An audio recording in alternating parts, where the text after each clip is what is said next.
Blau und weiß sein Leben lang. Hallo meine Leute, wie geht's? Willkommen zum das einzige Schalke Podcast auf English. That's right, folks. Officially the world's only English Schalke podcast worldwide.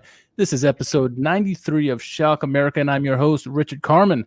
Schalke fans are some of the greatest fans in the world, many of whom speak English. This pod aims to bring you the latest from the Royal Blues, talk to the English-speaking fans of the club, get their point of view across, and bring you game highlights. Joining me on the show, as always, is co-host Jack Mangan. How are we doing, Jack? Not great, Richard. And I'm sure there may be many of our listeners out there who are feeling somewhat similarly at the moment. Unless you've been living under a rock, you're no doubt aware of the events of the past week or so. Back on May 25th, I believe, black man by the name of George Floyd was murdered at the hands of a Minneapolis police officer who placed his knee on George Floyd's neck for 8 minutes and 46 seconds. And it's difficult to imagine something like that happening to him if he looked like me.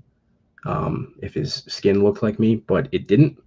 And unfortunately, that makes you a target in America today and America of the past as well. And yeah, so it's been a difficult weekend and a difficult week, and it's going to continue to be difficult as people are playing out their frustrations over this and trying to let those in power know that we're fed up and we're tired of it. But anyway, without diving into too much of that, if you're interested in helping out or anything like that, there's a link in my Instagram bio with resources and donation links and that sort of a thing. I'm sure I can tweet that out, or we'll put it on the Schalke Twitter account as well, or my personal account, whatever. But yeah, it's kind of tough to be in the headspace to talk about Schalke related things right now. But Weston McKennie was in the news for a related topic, and that is because he in the match against Bremen this weekend wore a armband that said "Justice for George" on it. And so Weston McKennie, I'm proud to say, was the first player in the Bundesliga, I believe, to make a statement about that. Jadon Sancho, difficult to give credit to our Dortmund rivals, of course, but some things transcend sport. Followed suit a day later with a message on his shirt, which he was able to display because he scores goals, unlike anyone on Schalke at the moment. But major props to Weston McKennie for that, and props to Schalke for, at least so far, seemingly supporting that display. And at least the American account echoing that on Twitter. I don't know what the European accounts were up to, but yeah, I'm kind of at a loss for words, and I don't want to ramble for too long. I'm sure we've already been talking for several minutes, but 30 minutes already. Anything you want to add on that, Richard? No, those are valid points, and life for us as Schalke fans, we're hard enough as it is, right? And then this trumps all that by far. And like you said, it does relate to Schalke in a way because McKennie was the first one. He did come out with that armband that said "Justice for George" this weekend. Obviously, followed suit by Jadon Sancho and Thuram with Gladbach as well. But it was a strong display by him. And I know before the match, or during the match, actually. The referee had asked McKennie to take it off, and he's like, "This is not a political statement. This is just a social thing. I'm not going to take it off, whatever." And the referee let him keep it on. So I guess kudos to the referee for not interfering with that. And I know at least with Sancho and Thuram, that the DFB were looking at possibly sanctioning them for their display of the T-shirts and whatnot. Nothing I've heard about McKennie yet, which is good. None of this should be sanctioned, by the way. But let me read a little bit about what he had. He had an interview. I don't know if it was on Forbes or ESPN or where it was, but he had some words about this whole thing. And then bear with me for a moment. It's just going to be real quick. So when they asked him, he was talking to Rob Kidd. This is Weston McKennie. We're the only soccer league that's playing right now. all eyes are on the Bundesliga. So I felt there's no better way and no better time than now. The Bundesliga referee asked me to remove the armband. I was like, I'm not taking it off. There's DFL rule that you can't make political statements. But I mean, if you really look at this as a political statement, and I don't know what to tell you. The Bundesliga and everyone in soccer always preaches say no to racism. So I didn't think that there would be any problem. If I had to take the consequences to express my opinion, to express my feelings, to stand up for what I believe in, then that's something I have to do. There are too many social injustices and too many people too many brutality incidents where it says it's an accident. An accident happens once or twice, but when it's happened so many times like it has now, it can't be overlooked anymore. Powerful words by Weston McKennie. I know Robbie Matano came out, I think, today, and he said that, he didn't even know West was going to do this before the game. He just happened to see him in the lineup and like, oh, you're wearing that. Because if I knew that, I would have done it myself as well. So we'll probably see more Schalke players do it in the next game because apparently it was an impromptu thing by McKennie. And so, kudos to him, kudos to Schalke, at least the American count, like you said, for standing up and saying something. But it's not going to go unnoticed. It's obviously everywhere in the world is noticing this, not and protests and whatnot is going on, not only in the US, we've seen it in Europe, we've seen it in Asia, we've seen it out in New Zealand as well. So it's a world thing at the moment. Yeah. And I hope that the DFB kind of continues to allow those things and doesn't try to take punitive actions against players during matches or, outside of it as a result of that, because, a lot of these clubs, including Schalke, they sort of express the values that they claim to hold. And I feel like, trying to give somebody a yellow card for that is sort of flying in the face of that. I understand the impulse to say, keep your politics and your sports separate. But when it comes to things kind of like this, I just, it's what Weston McKennie said too. I don't think it's a political issue, really. No, I don't either. So I'm sorry, but yeah, and I apologize that I'm not more eloquent on this. I'm not the smartest person on these issues, or the most informed, or whatever. And it's difficult to gather your thoughts in sort of an impromptu center like this. And I don't really feel like reading off of a cue card or anything. But yeah. Yeah. I don't know what else to say, man. It's been a brutal week. Yeah, it has been. I know it's been brutal here in DC. I know it as well as you in Chicago and all over everywhere in the world, especially in the US. So it has been difficult. We can try to talk Schalke, but it's not going to make it any easier. The last two games we thought were going to have cakewalks in terms of who we played, in terms of their place in the standings. Dusseldorf we played on the 27th. Then we followed up with second to bottom Werder Bremen. Neither result went our way. I'm going to share the statistics, the screen up real quick. I'll go through the lineup for that game just so we know who's played. For Dusseldorf, it was a fairly standard lineup. Kastenmeier in goal. You had Ayan, a former Schalke boy, Hoffmann and Sobotka. Midfield, you had Zimmerman, Berisha, Stoger, Tommy, and Suttner. And then up top, you had Karaman, no relation. And the guy we make look like Lewandowski, Hennings. So that was their lineup. Our lineup for that game, Schubert in goal. That would be the last time we would see him in goal. We had in the back five, really, of John Joe Kenny, Salif Sane, Matthias Nastasic, Bastian Oczipka, and Weston McKennie, or at least according to this that I'm looking at. Midfield, well, Kabak, not McKennie. McKennie is in the midfield with Caligiuri, Shofik, Batondo, and Bergstaller. Not the most... you're playing a team like Dusseldorf, you're expecting to play an offensive style lineup. Both teams, really. We did not show that at all. Looking at the statistics for that game, we lose that match 2-1. Obviously, an opening goal by Weston McKennie in the 53rd minute. A great header. Nice assist by Bastian Oczipka to find a diving McKennie for the header. But then the man we make look like Lewandowski, Rowan Hennings, he gets a goal in the 63rd minute. Every time. Him and Daniel Bayer do, I swear to God. Every time.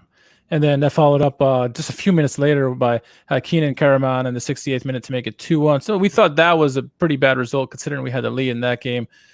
But that would not be the end of it, unfortunately. First, before we get to the next game, what were your thoughts on that game? Just overall, poor performance. Yeah, it really was. I mean, if we weren't in free fall prior to the suspension of play due to COVID-19, we're very much in free fall now.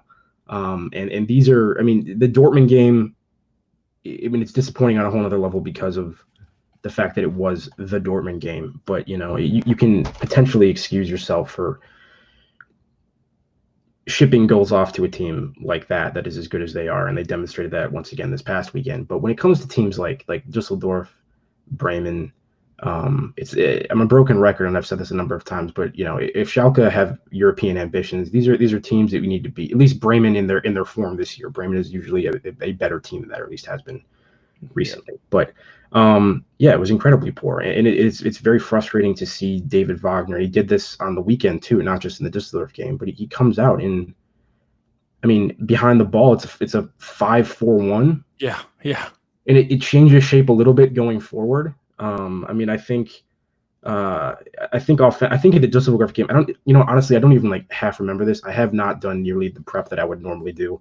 Just because, like I said, my headspace has not been focused on this at all. But if I remember correctly, I think Robbie Matondo and maybe Daniel Caligiuri as well were almost kind of in sort of flanking forwards. It was almost like a 3-4, 2-1 kind of. Yeah. I think going forward, that kind of a shape, but pretty negative. It's nice to see in terms of what the lineup was. It's nice to see Ozan Kabak and Salif Sane back in the lineup together.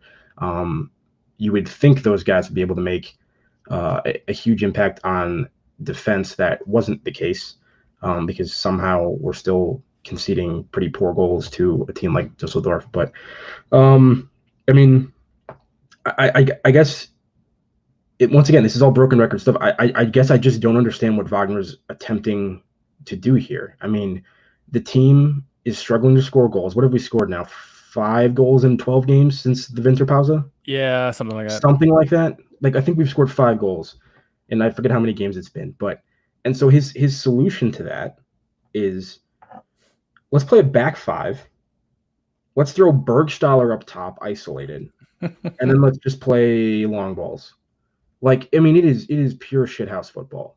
Yeah. It's not good, and it's really unfortunate too, because the more eyes are on the Bundesliga than there probably ever have been, which means more eyes are on Schalke than there probably ever have been. And there's a lot of people that are getting a first opinion of us. And I can't really say it's an unfair opinion based on how we've played over recent seasons, but this is what they're seeing. And it is such just dour stuff. It's really, really not good. A buddy of mine who I got to jump on the Schalke bandwagon, coming off the break, especially against Dortmund.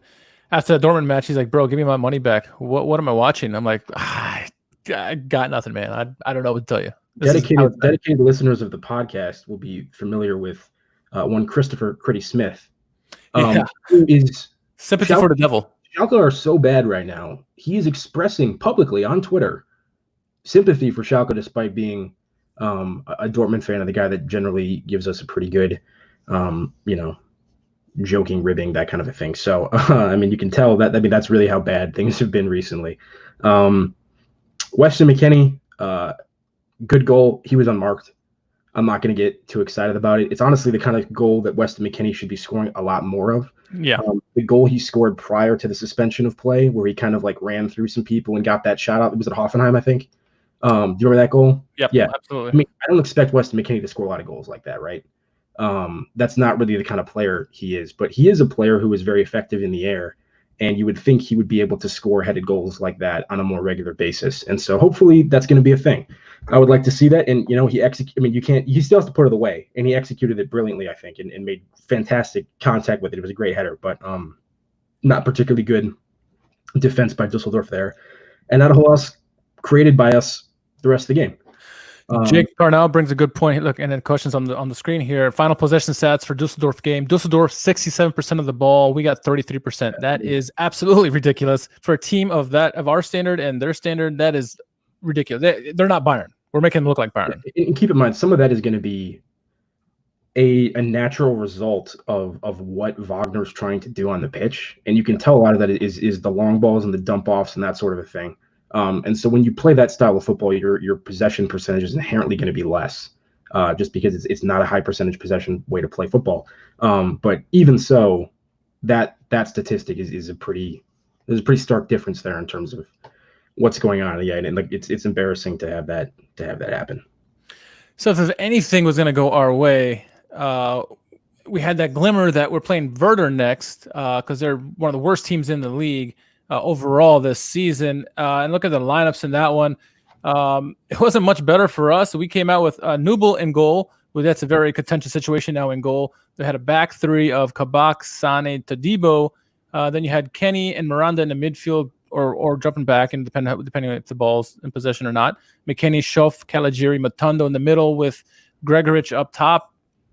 That's not much better. I mean, all you really did was switch Bergstaller out for Gregorich, same player, basically, and not much else. I mean, yeah, you got Todibo in this time, but the result was exactly the same. We played in a 1-4-5 basically for the game, and we made Werder look very, very good in that game. And it was the result.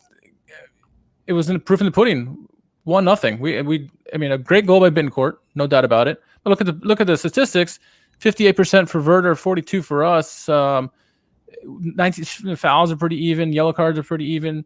But shots on goal. We had 12. I missed those 12. Apparently, only one on target. They had 2 on target. 1 was a goal. So not much better for stuff that we were doing in that game. I mean, another poor performance and another opportunity where we could have put the front foot, put our onus against the opposition, and we didn't. We let them take the control of the game. Another team that should have no business outpossessing us were bossing us all game long.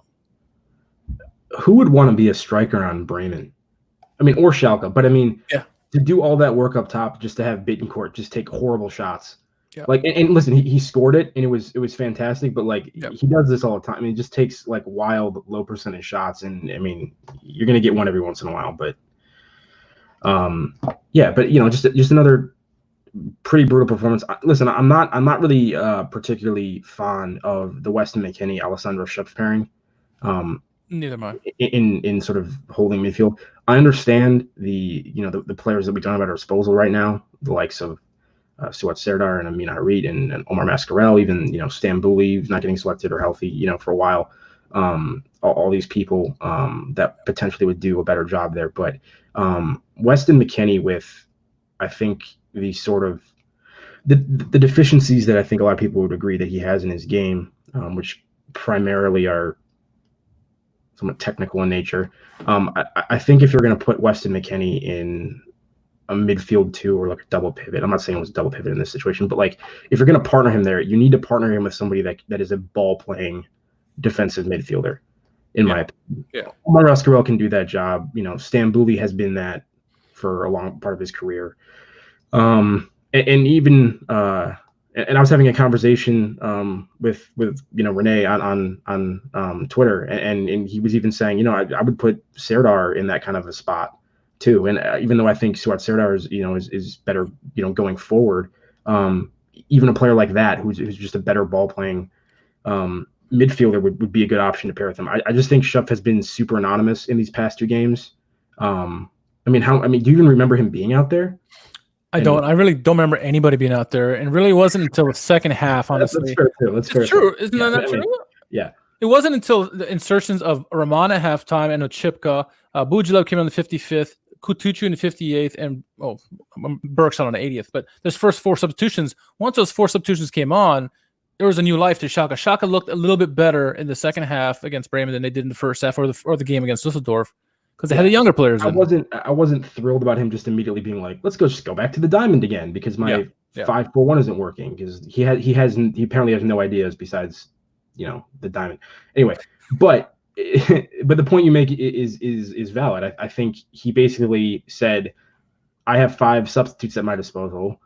This isn't working. I'm just going to replace half the team. And it made a difference. Did we score? No. Were we still bad? Yes. But were we getting forward a lot more? Yeah. And we seem to be living in their final third for a much larger percentage of the second half. And it's just the people he brought on, especially the younger kids, they're just more lively. Yeah. Kutucu especially, and he hasn't been great. No. In his appearances, I think since play has resumed, I haven't been wowed by very much that he's done. But he's trying. What is the argument for Bergstaller at this point? What is the argument for Gregoritsch? I don't understand it. And I mean, I'm not trying to throw the season away at this point, but like based on how we have started post suspension of play, we're not going to make Europe this season. Yeah. What's the gap now? Like 10 points, something like that. Oh, I think it's more than that now. It might be more. I haven't looked at the table. We're not going to make that. So what is the point of playing a 5-4-1 with a number of lone players who aren't going to be here next season, and playing that kind of negative football with I mean, like just play the kids, man. Like there is no reason for Kutucu to not be starting games. I don't understand it. So we're technically yeah, I mean, play Boujalev more. I don't care. I mean, get him on. Yeah, no, 100%. And actually, looking at the table right now, we're only 5 points out of the last European spot, but after that, it's they are nearly 20 points ahead of us. Leverkusen, who are in 5th, are 19 points ahead of us. Yeah, wow. I mean, it just happened like that. I mean, so that's the thing. I mean, like what we're doing right now isn't working. And if we were close to Europe still, I could maybe understand it by saying like, yeah, we brought these guys in on loan. We need them. I'm going to play them. And we have, the veteran experience. And maybe I think our best chance is to grind out games in this kind of BS style of football. Like maybe I get that, but I feel like we're kind of past it at this point. Yeah. We're not going to get relegated unless we just lose every game. But I mean, we have enough. I'm saying we have enough points at this point for safety historically. We're up close to 40 points. Like that is pretty much good for safety in any season. So I don't understand what the argument at this point is. To just, David Wagner, pick a new system, try a new style of play, do something. Yeah. I don't care if you haven't drilled it at all, really. I mean, just show us that you have more than like 2 or 3 ideas. And there's nothing to lose at this point. There really isn't. And then to one other thing real quick, just to go back, like what is Newble doing in goal? You've already destroyed Marcus Schubert's confidence by the way you've handled this entire situation. Yeah. What is the harm in just leaving him out there and getting him the match minutes? You're only going to hurt him more by taking him back out. Once again, we're not going to get relegated. We're not going to make Europe. We don't need Newble in there to improve our performances. The whole thing to me just reeked of David Wagner scapegoating Marcus Schubert as the reason for our recent performances. And this is the most critical, I think, of Wagner I've ever been on this podcast. I'm actually kind of heated right now. I typically have kind of defended the guy, but like, why? Like, I had a tweet that like went off, at least relative to how my tweets typically do. And basically I said, I talked about Schalke's goal scoring record, and then it's just like David Wagner's solution to that is, I know what I'll do. I'll change my goalkeeper for the 5th time this season. What? Like, I don't get that at all. There's news coming out today that we're going to look for to bring a new goalkeeper in to partner with Ralph Fairman for next season while we move Schubert out on loan. Why not keep him there with Fairman and keep Fairman play Fairman and let him learn from Fairman?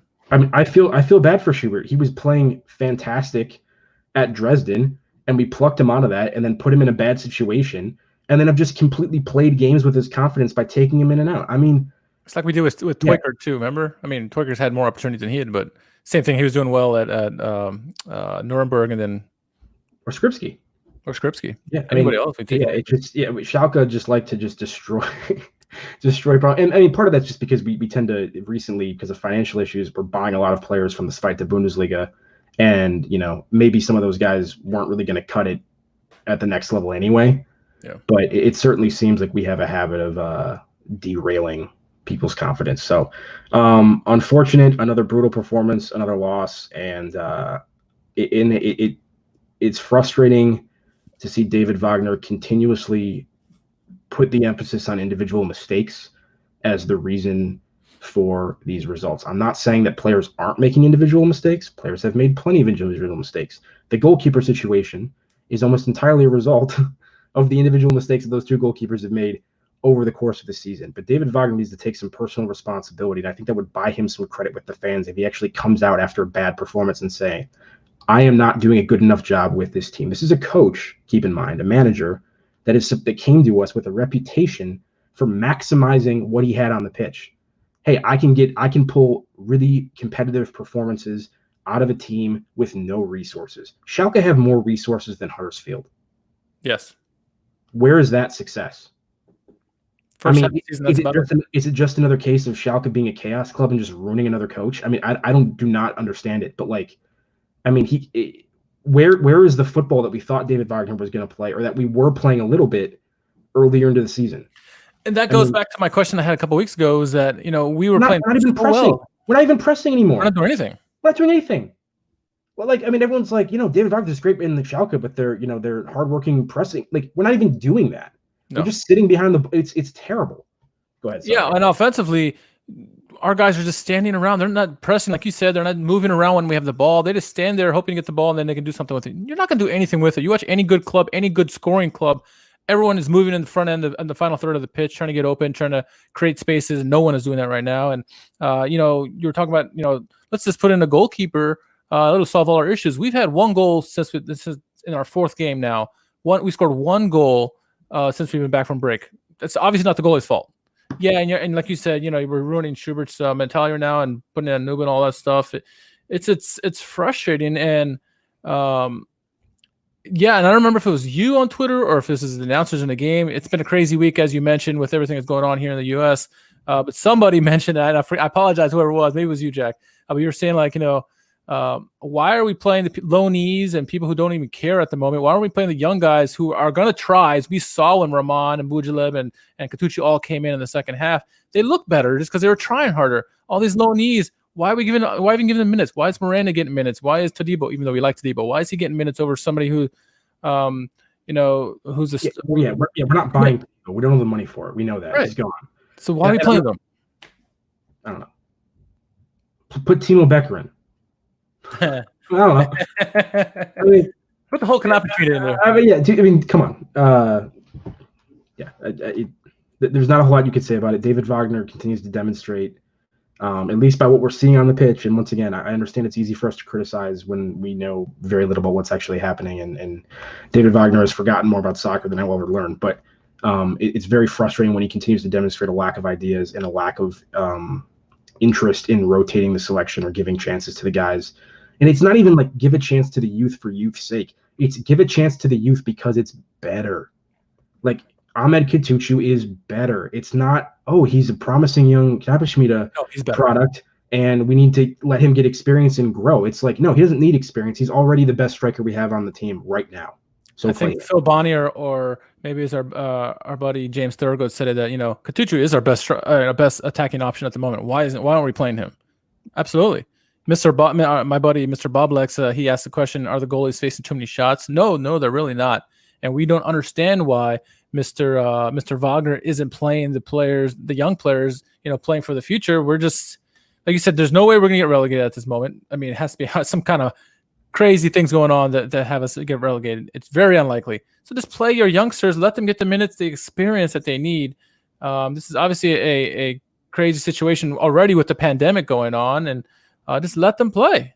Let them play. I don't see what the big deal is. And we're gonna see this next game, which is against Union Berlin on the 7th, which I think is a Sunday. It's gonna be the same lineup again. Watch. Similarly, you can probably see Berkshire back in the lineup. It's not gonna make sense.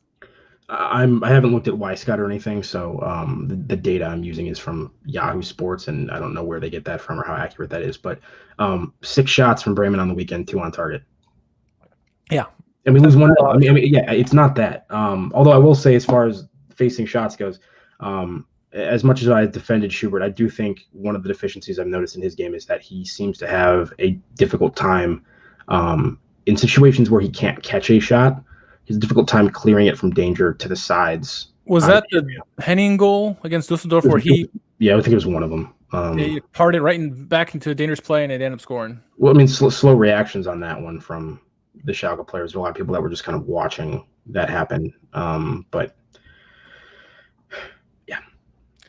Yeah, Anyway. it's we don't know what's going on right now with the team, with the manager, with the selection, with the players. It's definitely a crazy time. We did ask, we did pose a question and send us some questions. What do you guys want to hear? And we knew it was going to be some interesting questions. First, from the friend of the show, Joseph Lacrita, he says, "Why do we suck?" He says, "No, just kidding. I noticed our second half was a lot better. We were sending guys forward. We also threw the young guys on, and they did well. What do you guys think about that?" And then the caveat, the PS, Wagner out, or is it a player issue?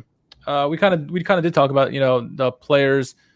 Play the youngsters. Let them play. They have the most drive at this moment. I think that's part of why we looked a little bit better in that second half is the youngsters were trying more, right? They're fighting, they were hungry, trying to get some goals, and I think that's why we look better. I mean, Jack, do you think anything differently? No, I mean it's what we said. I mean he replaced like half the squad. I mean it's it's hard to imagine that anything he could have done at that moment would have made us worse.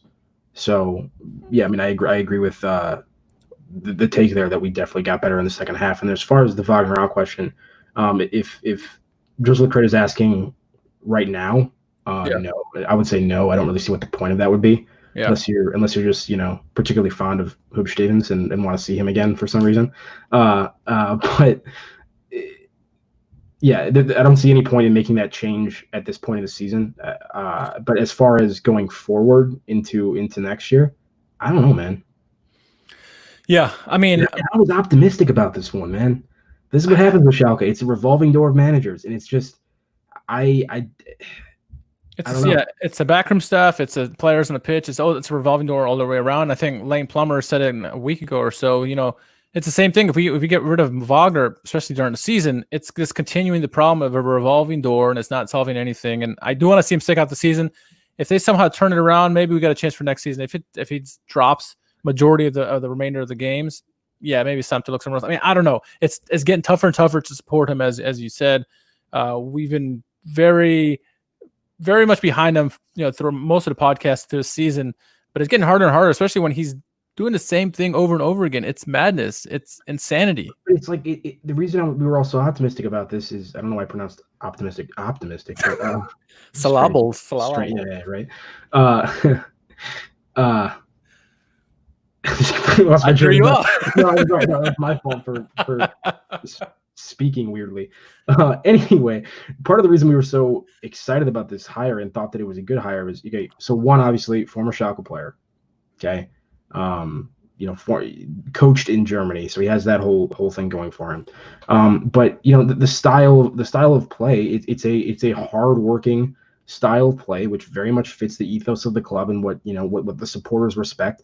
And then, as I already said, he had a reputation for getting a lot out of a little. And we knew going into this season what the squad looked like, and we knew that the squad was not good.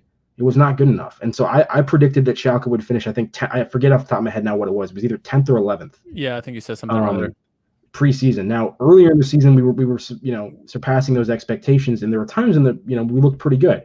But that has fallen off the wagon. And I mean, if we end up finishing kind of below where I predicted, then I'm going to be fairly negative on Wagner, just because I thought that mid-table, like 10th, was a fairly reasonable position for us given what the squad looked like, and I had optimism that we might be able to finish higher given Wagner's reputation. And if we can't even get to that point, like, it's just not a huge endorsement of him. Yeah, and one of the questions Mr. Bob asks is who would come in instead of him. You mentioned Hoop Stevens. It's probably the most likely scenario there. Caretaker, right, for the end of the season. Right. I mean, I know Eric Houston said Niko Kovac is out there. That would be an interesting name, but I doubt that would happen. I think the most likely candidate would be Hoop Stevens, as he always is the caretaker, even though he said he'd never do it again. But we've heard that story before, right? Am I hallucinating, or did I see something on Twitter this past weekend about like Thomas Tuchel and Schalke? I would not be against that, but that's a lot of money. He's happy at PSG right now. I mean, that would cost a lot of money. I'm sure that was a dream, and I don't know why he would want to do that. But anyway, Kovac, I feel like at this point might have higher ambitions than Schalke. Yes. He had success at Frankfurt, and then he got the Bayern job. Unfortunately, lost that. But now that he's had kind of a taste of Bayern, you might think that he's looking to kind of go. I mean, there aren't a lot of Bayerns in the world, but he might be looking for a job that's bigger than what Schalke are at this point in time and what their prospects look like for the next couple of seasons. I think the same would be said about Thomas Tuchel, though, there is a little caveat that he does hate Michel Zorg for Dortmund, so maybe he just wants to spite Dortmund now, and he would come back for that. But that's the only scenario I could see, because he also is playing at PSG and probably has higher hopes now. He's looking to win Champions Leagues now and not go back to Germany, and if it's not at the guy's also like a sociopath, and I don't really want that at my club. But at the same time, maybe that's what we need, because David Wagner seems like a nice guy. Tedesco's a really nice guy. Jens Keller looked like a nice guy, but the people that have been kind of crazy have gotten the best results, and that's like Felix Magath and Roberto Di Matteo. with this Champions League run to some extent. Yeah. And those are guys that I feel like generally have a reputation of being a lot more intense and kind of off the wall. So maybe that's what this club needs for some reason. But yeah. And give him free reign to be psychopathic, psychotic. Yeah. I haven't put a whole lot of thought into the manager thing just because I didn't really even think that was going to be a thing until very, very recently. But we'll see. Well, yeah, I mean, yeah, Tuchel is obviously, very unlikely that he would come there. And like I said, I don't even know if that was real. I don't know where I saw that or if I'm making that up. But hopeful thinking, right? Yeah. Glenn William asked on Facebook, with the announcement that Stambouli, Caligiuri, Kenny, Todibo will not be returning, and most likely Miranda, we know that for sure. Who and how do you think will replace those players? Ideally, who will be our right back? I like to see some of the Canapacini players just to see what they are made of. We've seen a little bit of Timo Becker lately. I would just want to see what they got. We've relied on our youth for decades. Let's see what they got. Maybe someone's going to surprise us. Obviously, Malik Thiaw is a name that we've all been heard about that have been really promising. Supposed to be Joel Matip 2.0. Give him an opportunity. He's been on the bench a couple of times, one brief appearance for like a minute. So, that's what I would say. I don't know, given the current financial situation with Schalke, especially after this whole COVID-19 thing, we're not going to be buying anybody. Free transfers, anything, or loans. And when it comes to like Todibo, I don't think we need to replace Todibo. I think the only reason we brought him in the first place is because of, how decimated our back line was. So I would agree with you. I think if everyone's healthy, we should be fine. And if not, we should be able to supplement that with players from, the youth team or the reserves. Right back is going to be an issue, potentially. And I think it kind of has been for us for a while, actually, maybe even since as far back as like Uchida leaving. I just feel like we haven't had a consistent presence. And like, Caligiuri has done a good job there at times and has played back there a lot, but he's also played going forward in this kind of in this weird no man's land. As far as like, a player like Ochipka, who is a left back and consistently plays left back, I feel like we've kind of struggled to bring somebody in who's either done a good job or stayed there for a while. So that's going to be an interesting topic going to the offseason. Maybe I'll touch base with my buddy Aiden, AR Data Analysis on Twitter, and see if he has a read on any affordable young prospects at right back for us that we could bring in, and maybe we can talk about that next week. Yeah, that'd be interesting to see him, see his take on this. Our next matchup doesn't get any easier. It's against Union Berlin, who are doing fairly well this season for a promoted club. This will be at their home, I believe. Last game for them did not go too well against. Tough place to play, though. What's that?